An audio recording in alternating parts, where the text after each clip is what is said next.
അപ്പം ഇനി ഞങ്ങളുള്ളത് കടമറ്റത്ത്. ഈ കടമറ്റം നമുക്ക് കേൾക്കുമ്പോൾ പെട്ടെന്ന് ഒരാളെ പേര് എല്ലാവർക്കും ഓർമ്മ വരും അല്ലേ? ആരാ? കത്തനാർ. അതെ, അങ്ങനെ കടമറ്റത്ത് കത്തനാരെ സ്വന്തം പള്ളിയിലാണ് ഞങ്ങളുള്ളത്. കടമറ്റം വഴി ഇങ്ങനെ പാസ് ചെയ്യുമ്പോൾ ഒരു പള്ളി കണ്ടപ്പം ജസ്റ്റ് ഒന്ന് അന്വേഷിച്ച സമയത്താണ് അറിഞ്ഞത് കടമറ്റത്ത് കത്തനാരെ പള്ളിയാണിതെന്ന്. അപ്പം അങ്ങനെ ജസ്റ്റ് അവിടെ കയറാൻ വന്നതാണ്. അപ്പോൾ ഇത് അവിടെയുള്ള പണ്ടുള്ള അച്ഛന്മാരെ അല്ലേ?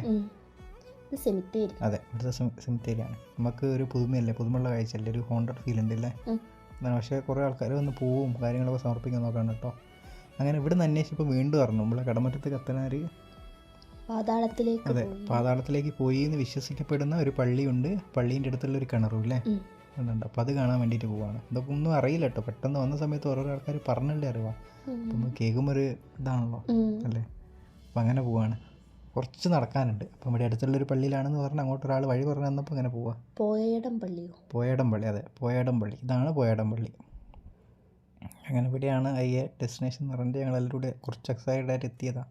നമ്മൾ പണ്ട് മുതലേ കേൾക്കുന്ന ഒരു ആളല്ലേ കത്തനാർ. അപ്പോൾ ഇതാണ് കത്തനാർ പാതാളത്തിലേക്ക് പോയി എന്ന് വിശ്വസിക്കപ്പെടുന്ന സ്ഥലം. അതെ, ഓവർ വീഡിയോ എടുക്കാൻ പറ്റാത്തതുകൊണ്ട് എടുക്കാൻ പറ്റിയില്ല. ഇനിയിപ്പോൾ ഒരാൾ പറയുന്നത് നമുക്ക് കേൾക്കാം. കത്തനാരച്ഛൻ പാതാളത്തിൽ പോയി എന്ന് അറിയപ്പെടുന്ന പള്ളിയാണിത്.